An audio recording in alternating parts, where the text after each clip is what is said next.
everyone! Welcome to the Empath Arc. It's another love reading, timeless and general. Take what resonates lang po, maybe some part of the reading. Maka-resonate kayo, some part of it, hindi. Or totally maka-resonate na parang kwento ninyo ito. Or hindi naman kaya dahil iba't ibang mga energies, iba't ibang mga love connections. Pero tignan po natin kung anong ating masasagap sa reading na to, mga aral at gabay sa buhay, pag-ibig, and life in general.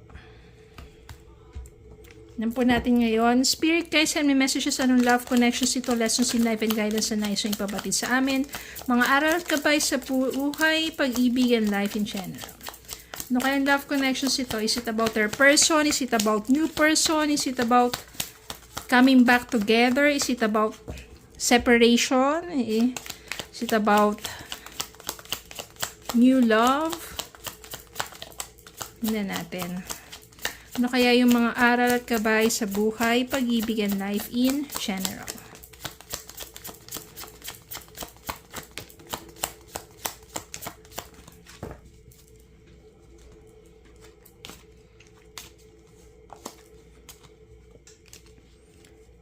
Five of Pentacles. The Lovers. Four of Pentacles. Page of Swords. Death. The Magician. Kuha pa tayo. Bottom of the deck, the Moon. Queen of Wands. And the Devil.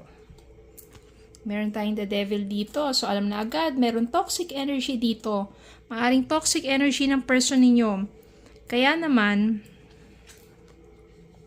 toxic energy ng person ninyo, I can sense here, no, medyo meron ditong pagka-manipulative, narcissistic. Ikaw naman yung parang sa umpisa, diba, masyado kanya na manipulate. Dumating yung point na iniwan ka rin ito nang wala na siya makuha sa'yo. Ansya na, nakihikahus ka na, yung walang-wala ka na kasi binigay mo na lahat, yung pagmamahal mo, bigay ka ng pera, ng kung ano-ano. Pero nang iniwan ka niya, ayan, poverty. Feeling mo talagang wala nang natira sa'yo. Ito pa, oh. Masyado siyang, ganyan siya. Masyado siyang possessive. O, yung parang masyadong nag-hold back sa pera talaga. At yun lang talaga siguro, yung intention niya sa'yo, hindi niya talaga intention, yung tunay na pagmamahal sa'yo. Malaking pinagbago mo. Nang nangyari sa'yo yan, dumaan ka dun sa pain, dumaan ka dun sa matagal na proseso ng healing. Kasi parang ang hirap tanggapin yung taong minahal mo tapos ganun, hindi ka naman pala tunay na minahal, ginamit ka lang niya. Pero kahit papano nakakabangon ka, natutunan mo yung mga aral na binigay sa'yo ng, sabihin natin, maling relasyon na yon, ng maling taong yon. Nagkaroon ka ng transformation. Ikaw mismo nagbago ka at marami ka natutunan sa mga nangyari sa iyo sa relasyon na yon. Nandito yung death, dito yung spiritual transformation at magkakaroon ka ng new beginnings. Nandito rin yung letting go. You will let go that kind of relationship and you will have a new beginnings, new start para sa sarili mo. Mangyayari ngayon dito, yung person na yon, isa na lang siyang illusion. Isa na lang siyang masamang panaginip. Na hindi mo na siya babalikan pa dahil magsisimula ka ng muli. Nandito, magkakaroon ka ng, di ba, parang you will be more patient pagdating sa mga bagong taong nakikilala mo.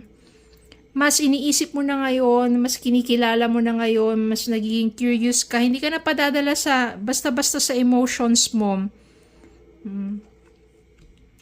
You are still manifesting for love. For the true love. For the true person for you. At habang nandun ka sa process of healing, transformation, nandun yung self-love and care, you become more attractive. You become more stronger. You become courageous. No, dyan ka yung Alam mo na kung paano mag-set ng boundaries sa mga taong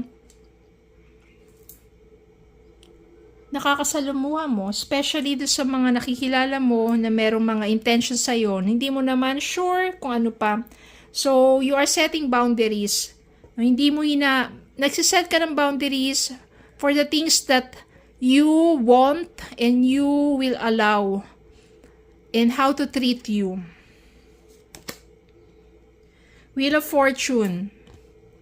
Kapag ganyan ang ginawa mo sa sarili mo, you transform.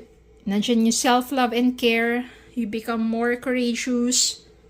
Hindi mo na hinahayaan na saktan ka pa basta-basta ng mga taong yon. You are setting boundaries. Nandiyan naman ibig sabihin, hindi ka na magmamahal. Magmamahal ka pa rin, pero dito mas magiging maingat ka na at mas pahahalagaan mo yung sarili mo. Hindi ka na mas magiging parang emotional na lang na sasabak na lang sa isang relationship. No, mas magiging ano ka ngayon dito. Mas gagamitin mo ngayon yung self-control. Magkakaroon ka na mas magandang, sabihin natin, future, kapalaran. Hindi lang to sa love, kundi sa iba pang mga blessings sa buhay mo. At the same time, darating din sa'yo yung minamanifest mo true love or soulmate. Yung minamanifest mong totoong tao para sa'yo, darating yan. When you learn from your mistake, when you learn how to take care of yourself, when you learn how to respect yourself and set boundaries sa mga taong hindi ka tinatrato ng tama, mas magiging maganda ang takbo ng buhay mo, good fortune, and your true soulmates will find you.